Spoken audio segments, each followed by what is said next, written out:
So really excited to have you both here because for one, we're coming off 2025. Hedda was amazing. Love talking to you about that. Sinners was outstanding. Love talking to you about that.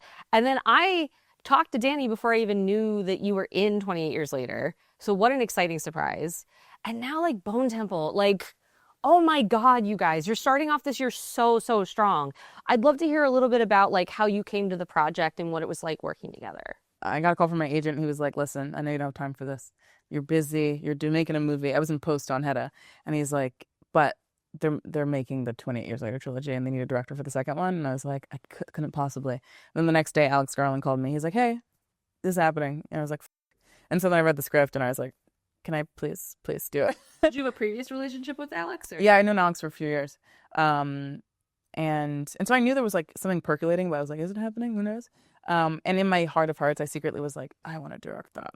And then it happened, which is cool. But when I walked into my first meeting with them, like your face was already on the board and on like the casting board. Really? Yeah. That fills me with joy. Yeah. So how did they approach you with it? Yeah. So there was a bit of information floating around about the projects happening. And then it was a case of, please, if I can shoehorn my way in, that'd be great. And then there was a call to meet Nia at Danny Boyle's house. Yeah. It's somewhere in London. And so I went and got there. This is a phenomenal experience, right? Because I'm at Danny Boyle's house. And I'm there, which is even more exciting. Nia DaCosta was there, and so and I think I think you were meeting with Erin Kellyman. Is that correct? Was I meeting? Because I didn't really see who was in there. Yeah, because we did some like reads at the house too. So this is in the living room. Yeah. Kitchen. It's beautiful. Open plan. And then I get ushered up the stairs. I didn't see Erin. Yeah. So I get ushered up the stairs.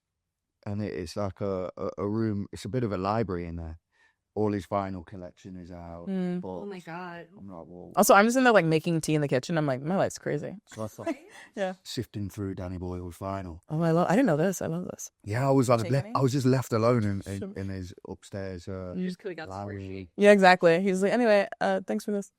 And then Daddy comes up, and then the meeting starts, and we sat down and talked about it a little bit and shared some views, and then I left and just hoped for the best, and the call came through, and it was a good one. So we had Danny by, and it was so cool talking about him because I think probably similarly, like I grew up watching his movies, and then like having him in person, it was like, oh, he's the person I thought made these movies. Like, did you have that experience, or were there like discoveries for you in working with him? No, 100%. Because you just like watch him talk and think about things and explain things, and he's just like, it's like galaxy brain all the time. And I was like, oh, this makes sense. Like it makes sense why they're like 80 cuts a second in your movies, because he's just like literally like the way his brain works. It's amazing.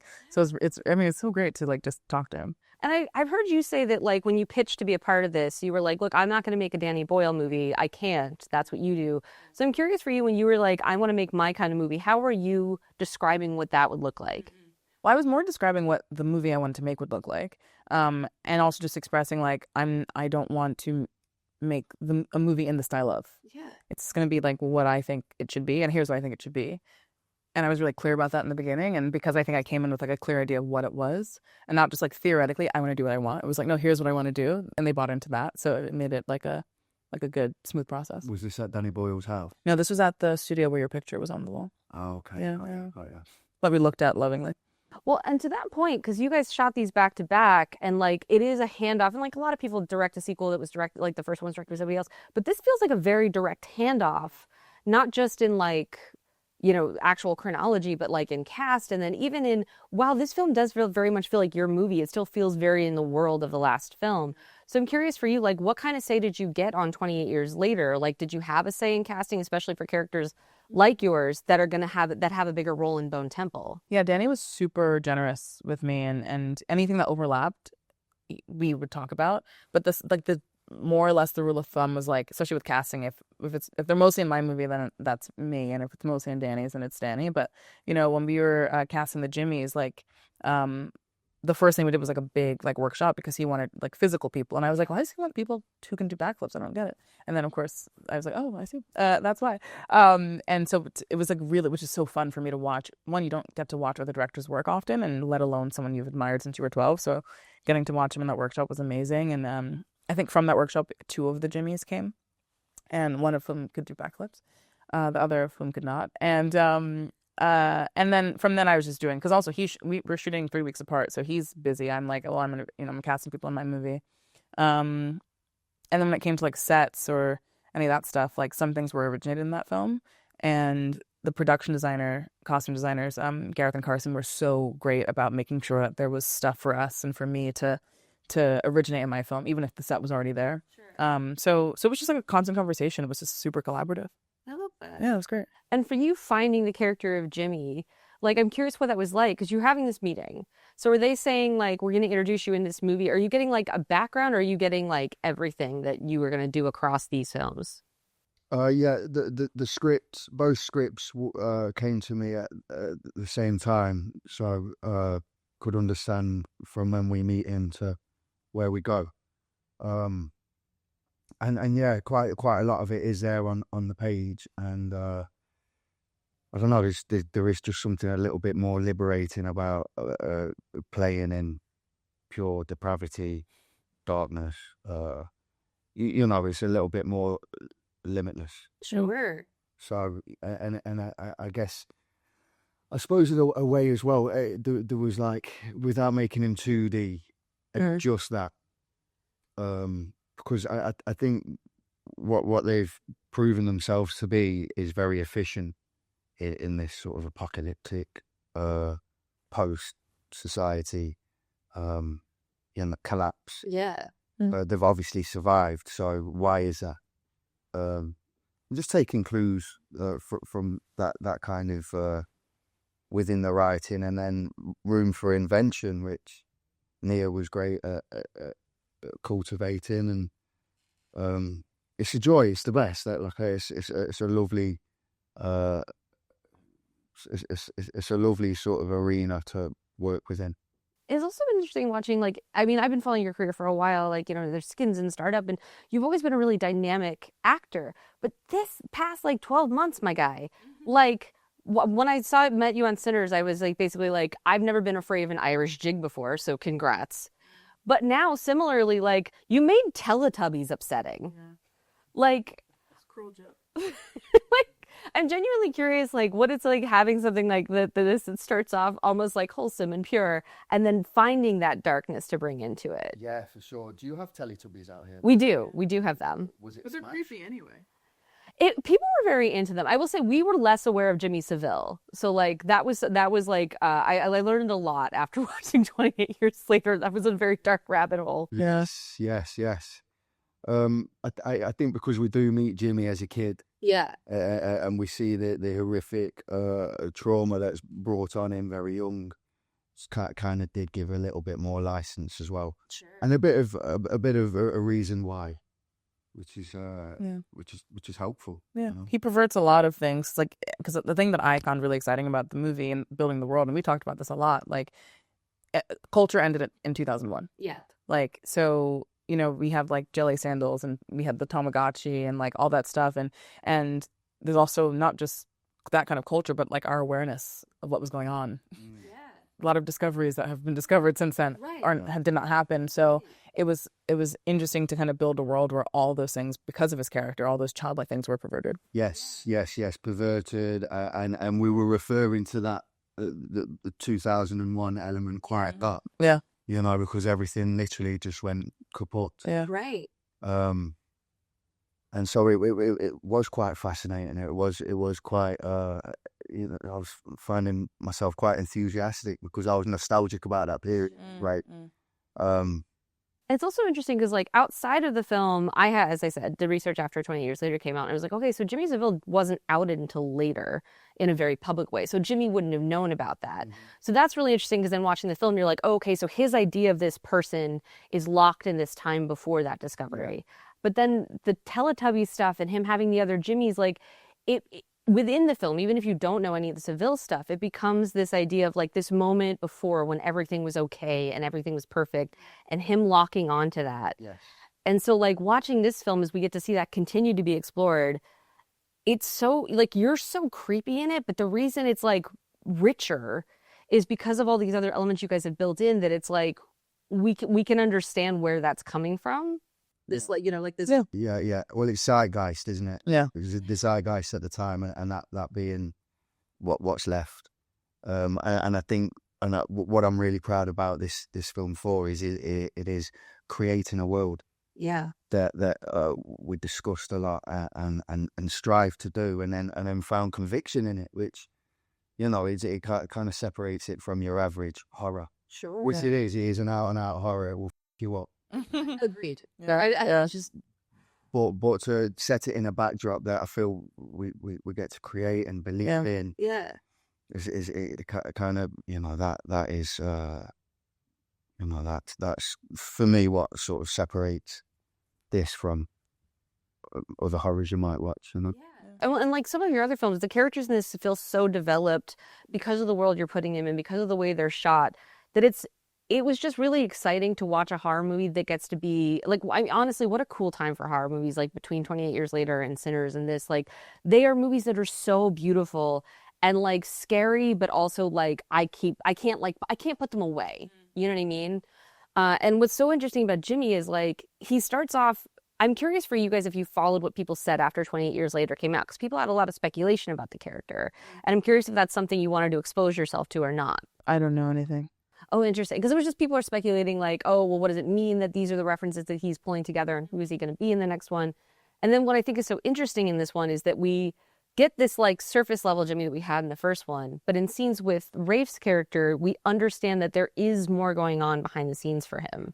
So I'm curious about those scenes and what that was like to kind of play that different side of Jimmy. Well, just to understand him, just to understand that it is a deep-seated trauma based on seeing his family get mauled to death in front of his very eyes. Not only that, his dad being the sort of Pied Piper role is going to mess you up. What I love also about the film is that we see Jimmy's sort of unfettered depravity, but Dr. Kelson, with his advancements in medicine and the inquisitive mind, wanting to know what it is about the infected and if it is curable, and you have these two plots unfolding simultaneously, and then they meet. Like you'd want someone more articulate than me to describe that, but you've got ultimate darkness meeting hope, and and also like corrupted faith meeting science. Yeah, exactly. There you go. I mean, Jimmy corrupts everything. I mean, even with like the Teletubbies, he calls them the Teletubbies, because also about how he remembers a thing. Like his entire dogma is built around this misremembered death of his father. Like, oh yeah, my dad is Satan, because he thinks that's what he saw when he was 8 or however old he was. So I think like that to me is really exciting, and those scenes in particular were so fun, because for me that's when reading the script I thought, okay, I know this character now. And it was really important to me to hold on to, like, we're going to sit on these actors and watch them, because this is when we, as an audience, get to see the person that he is, not just the monster, because every monster has a person in there. So that was, and which is also sort of like the infected. It's like they're infected. They're not actually monsters. They're sick. So that was just super important to me. And shooting that scene was super fun. Those scenes over the days we shot them, because the first one's super funny, I think, on the hill. I mean, they're both funny because your character's insane, but it is like really beautiful, I think, to watch Kelson like tease out, like sort of like in a psych eval. He's like, so you talk to your dad in your head, but also you realize like Jimmy actually did think he might see his dad, and he's lonely. You kind of feel that in the scene. So I thought you played that beautifully. Thanks, Nia. Yeah, It hadn't occurred to me at the time. Very profound legend. Well, he does. He has phantasms of demons. Yeah. But then also when he realizes like what Kelson's deal is, he's like, okay, how can we make this work? Which I thought was such an interesting insight into like this character in this world. I do want to talk a bit about, like, without getting too, I don't want to get too spoilery for people, but like the big scene where like Rafe has to put on this performance. I will say that when I saw this and that scene concludes, much like Jimmy, everybody was clapping and cheering and kind of losing their mind in the theater. And it was so exciting to see that in a theater in the middle of a movie. You know, it's not like the Avengers didn't just save the world or something. Like this was this like very specific moment. I'm curious about what it was like putting that scene together for both of you, because I feel like the creation of it must have been incredibly intense, but also just kind of feel like being there for that must have felt just like this gets to be my job.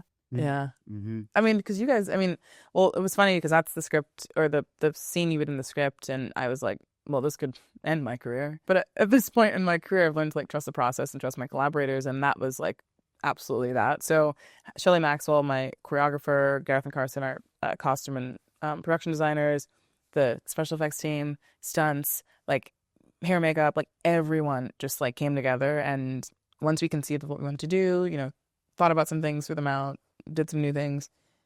It was just amazing. And then Rafe having to like do that for hours and be basically naked and, you know, no spoilers. But and then I think there was one day where you guys just came at night to see the full thing, right?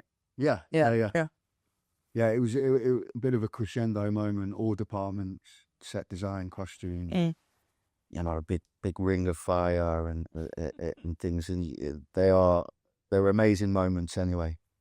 You know, at work, them crescendo times, but for me, it was very hallucinogenic. Sure. You know, here's this legend of the game. Yeah. I'm fully going for it. Yeah. Turned up with a lot of it already down. You kind of, I mean, I was a bit of a spectator anyway in that scene, so kind of just go, well, okay, you know, mind blown. So when on set, did you feel like we nailed it? Like after all the fear of like, how am I going to make this work? Did it feel on set like you got it? Yeah, for sure. I mean, it was just because it was so, it was just so insane. Like it was so fun.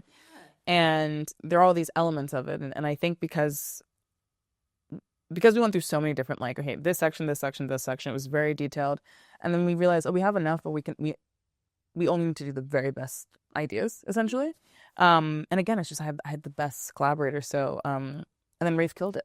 And then the way that Jack and the other Jimmys like responded to it was just so, because it really is about that, like that response is really what the scene's about. Like what he's doing is amazing, but it's really about how these Jimmys are like seeing this person. So yeah, on the day I was like, that's amazing. But it was actually when I get, because every day I'll get like some scenes edited by my editor, you know, just so I know, make sure we got everything.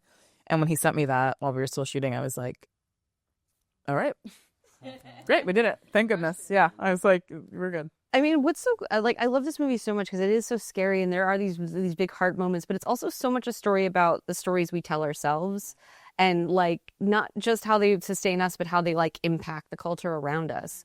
So I'm curious for you, is that something that you put a lot of thought into while watching this? And like, what does that message mean in context of a world where we are increasingly being told like, well, AI is going to do this and AI is going to do that?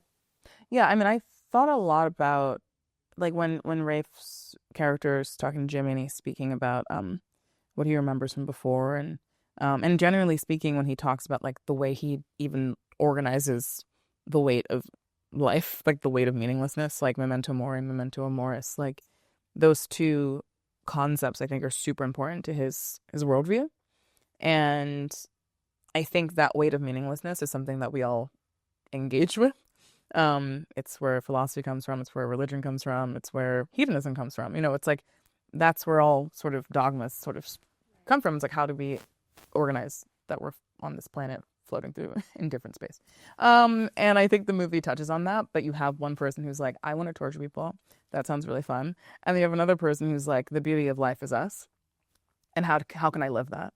And so I just like emotionally really connected to that. I just thought that was really beautiful. He's a humanist, you know, who meets a Satanist, and they're just fireworks when they come together. Mm-hmm. You know, I don't think AI could make a bone temple. hell no. Yeah. Yeah. Let's say more about There's any danger there. Yeah, I feel that. Well, I mean, like, because everyone, like, there's such a fear around AI, and Hollywood's having a lot of kind of figuring out how to use it. Like, there seems to be this idea that we can just plug stuff in, and like, you know, you're hearing people be like, oh, you could just plug yourself in and be in your favorite movie or whatever. And like, but the idea of, I don't know, video games, guys. Like, what do you right. Like, I don't know. I get very like Ray Bradbury in my head. I'm like, I don't want to be in the show. I want to be like a part of the experience, but I need to be in it. But like, I'm curious for you guys, like making something like this and then seeing these conversations around AI. Like, what do you think the future of filmmaking is? For me, I take a lot of heart and hope in films like the one we're talking about now, and I can't fathom a way that gets recreated digitally. Yeah. Personally, but that might just be trying to stay optimistic. If I'm being honest, we're in the theatre, aren't we? yeah. I mean, theater's still alive, we still listen to radio dramas. I think we'll be fine. But I also think what's actually happening is that like people who work in AI are like trying to create a sense of need that doesn't actually exist. I think it's all just like marketing. So not all of it. Some of the tools are amazing, and also like, but I think actually where the tools are actually helpful are in post, like in VFX and whatnot, because we already use certain algorithmic or we don't call it AI because again that's branding. So it's like so part of it is smoke and mirrors, part of it is worrying. The amount of money studios are putting into it is like, girls, what are we doing? But there will always be the kinds of films that we make, like always, because I think one, we're overestimating how much we actually want to be in a story. Like I'm not gonna like be like I want to be in 28 years later. Yeah, I don't want to be there. I want you to be there. I want to be here because that world is terrifying. But yeah, I think we're always gonna have storytelling in the way that we tell stories. Oh, it's age old. It's exactly. Yeah. Period. And I mean, I think even the scene we were talking about before brings it back to that, where it's the idea of holding on to the things. And it's just, again, it's so exciting to watch. Like Jimmy's character does this and the doctor does this, where they hold on to these things from their past and then give them new meaning in how they want. And I love the way that becomes an expression outside of that. Like we're all doing that, whether or not, but was there a part watching the final film where you were like, in particular, like, we crushed this? Or like I crushed this. Like, was there a part? Because I know it's hard for actors to like. Every day, Jack called me and said, "I'm amazing." No, he's the exact opposite. He's so humble. No, the amount of humility. I was trying to tell him how amazing he was in the film. He literally went like this. Yeah, I mean, I don't ever have a moment where I watch it. I'm like, I did it, guys. But I will say with this film, like, I watched it and I thought everyone killed it. Like watching his performance was like unreal. Rafe, everyone, Aaron, Alfie. Chai, my God, like everyone really delivered, and so I was just really proud. Makeup, it's prosthetics, everyone, yeah. It was really special, and so, but I will say, like what I try to do whenever time I make a movie is make sure I love it, and I love this movie, so that's always special. I'm so excited. I love it too. I'm really excited for our audience to get to go see it. And like, I'm stoked to see what both of you guys do next. It's always so fun watching your stuff because I'm just, there's like a through line in kind of, I guess, emotion or intensity or something, but I never know next what's going to come. And that's been just really exciting as an audience member and a critic to just be like, let's go. Yeah. We should do it again. Yeah, we should. Yeah. Yeah. All right. When are you free? How's your calendar? Damn. I mean, look at that. I'll get back to you. Yeah, please. Yeah. But will you, though? Mm-hmm. We have it here first, eventually. We'll probably, at some point, we'll see. Yeah. In Hedda 2. Hedda 2, yeah. People actually talk about sequels to Hedda, and I'm like, sequel, what's she doing?